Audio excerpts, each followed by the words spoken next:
Howdy, whole heads, Kurt Money here. Taking a break from that true crime grind and flying solo to talk about Leigh Whannell's Wolfman. What worked, what didn't, and what's missing to make this a werewolf movie worth watching more than once. If you haven't seen it once, it is now streaming on The Cock, the worst platform with the best content. Free plug over. I hate you, The Cock. About a 9 on the tension scale, Rube. Anyway, Wolfman. Alright, I almost enjoyed this movie a lot. As a matter of fact, I'd go as far to say that I kind of really dug it for like the first half, right? And I'll tell you this, it starts off strong too. We open on like a dad and his son in the woods. Of course, it's a mean dad, and he's imparting wisdom on his son that will define his life and the plot of this movie. You know you need to stay near me. If you don't do what I say, you get hurt. Do you want to get hurt? Huh? Do you want to get hurt? Plus, the mean dad is played by Sam Yeager, who I only know as like the nicest dad on Parenthood. It's a fun against type role to see him in for the 5 minutes he gets in this movie until we cut to current day, where his young son is now older, played by Christopher Abbott, a guy who has really cute, soft eyes that look like they're always on the verge of welling up.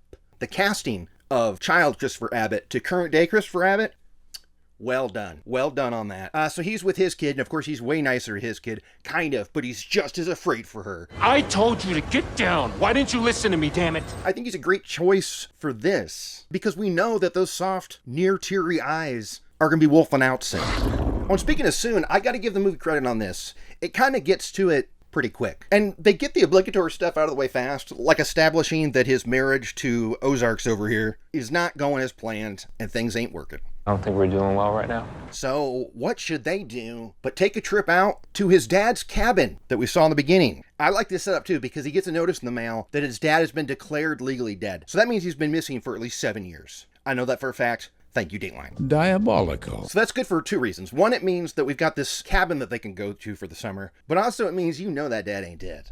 Okay?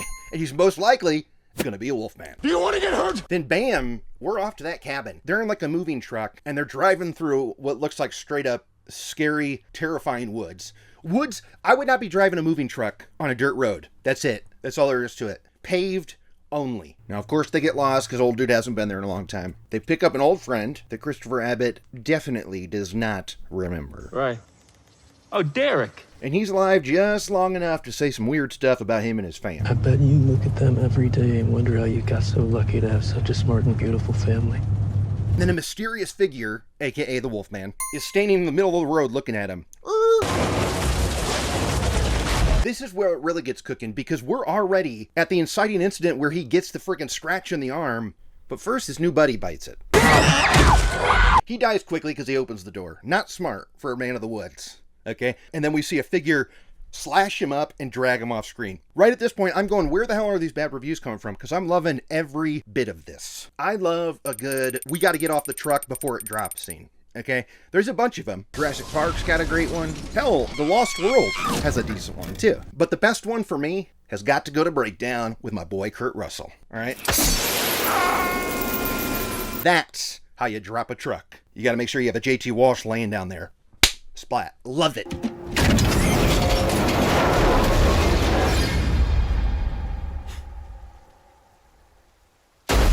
That movie rules. 10 out of 10. So anyway, back to Wolfman, where I'm going, hell yeah, this movie is cool. I'm digging this. Right on, right on. They go to the house. They get chased there by the Wolfman. I'm still on board. And then that's kind of where the onboardness stops and just kind of becomes boredness.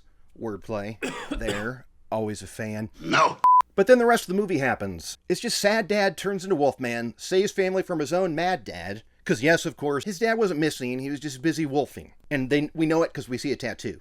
Not a dope one that says the Burbs like this one, but it says like Lovell or Lowell or something. And then, of course, as sad dad becomes full-on Wolfman, he's got to die, because that's how these things end, okay? You got to R.I.P. the werewolf, okay? He wants this to be over. R.I.P. Wolfman and R.I.P. the Dark Universe that Universal had such high hopes for. Boy, did they want us to love the Dark Universe. So Wolfman, yes, stinkeroo. Everybody's right. It's not for lack of trying, and honestly, I think it was doomed from the jump, because, like, when the teaser came out last October, it had, like, teases of what the Wolfman looked like, but not enough. And then when we finally get our eyes on the Wolfman, it's not what we're looking for. None of the Dark Universe stuff is words, except for Invisible Man, which was, of course, Leigh Whannell. And you get why they tapped him to do this Wolfman. Like, he's holding a hot hand because Invisible Man did rule, and it's also based on a dusty-ass IP owned by Universal. Okay, so it's like, if he can make Invisible Man kind of cool, they were hoping it would work here with Wolfman, and unfortunately it did not. And it's not just the fact that, like, okay, so the makeup was real and cool, but there's no, like, one transformation scene. It's like he slowly becomes the wolf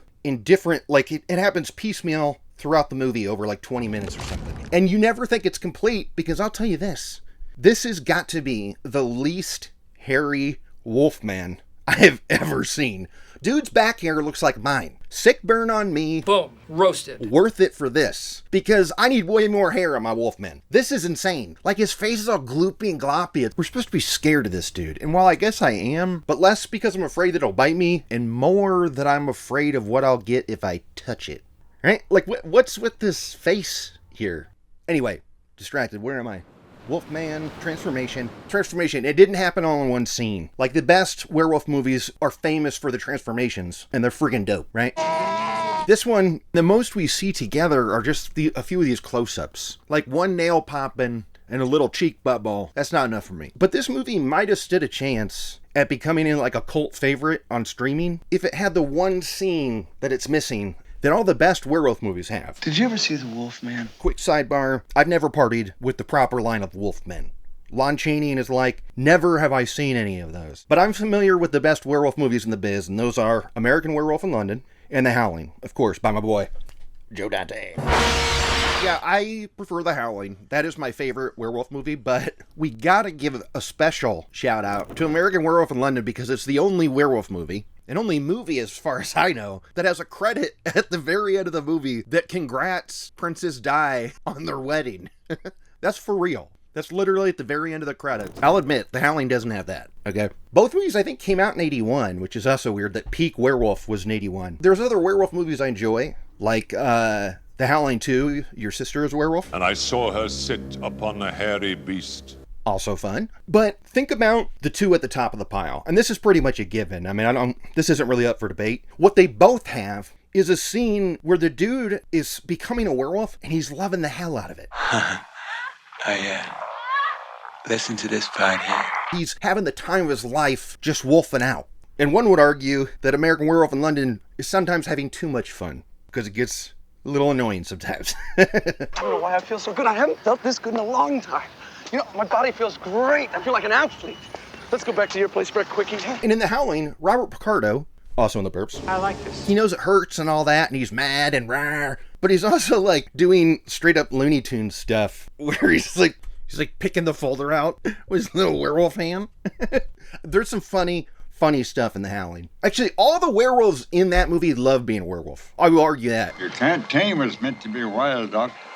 It ain't natural. Pretty much, they all dig it, okay? It's the humans that aren't crazy about it. And that's where this Wolfman comes up short. He goes from being like a timid little cry-eye guy to being a killer werewolf, and it's just Bummerville from there to the end. Like, we need at least one time where he's like hopping around, right? Or being extra strong or something, where he is having a blast just being a werewolf. Now, it's hard to do in this movie because it all takes place in like one night, which I think is kind of cool. And I guess you could argue he enjoys being a werewolf because he saves his family, but none of that stuff is fun. It's all just kind of murky and blah and like, ugh, you know? And actually, you know what else is missing from this that I love in a werewolf movie is when a werewolf is dead and they cut back to it and it's just a naked dude, okay? I love that. Even Silver Bullet got that right. Another movie that I think is above Wolfman. I mean, it's considerably below The Howling and American Werewolf in London. Let's say those two are like here. Here's Silver Bullet. Down here's the Wolfman going, hey, what about me? Or hell, I mean, it doesn't even have to be a dead naked dude. American Werewolf in London, they do not shy away from the naked dude post-werewolf night out, okay? Our dude's out there hanging dong in the park, scaring little kids. Love that. Lot of naked dude in that one. But not in the Wolfman. No buns in sight. If they had that scene of fun, I feel like it'd be a lot easier to let the bad stuff go, like the goop face, or the weak transformation scenes, or the fact that we don't get to see that truck drop. Here's another thing. As far as I know, it's still out there hanging. So any future Wolfman makers out there, ask yourself this one simple question. What would Joe Dante do? I mean, I think every filmmaker should do that. Actually, every human should do that as well, okay? But specifically, if you're making a werewolf movie, what would Joe Dante do? And you know what he'd definitely do is do a live-action Looney Tunes thing. And so no matter how deep and dark your movie is going to be, and how it says all this stuff about family and blah, blah, blah, blah, blah, like, still, there's got to be some levity in there. What would Joe Dante do? Just ask yourself that. Put a pepper steak on for me, will you? And a hamburger for the lady. How do you want that? How you want it, honey? Rare. That's going to do it. I'm Kurt Money, as always, asking you to please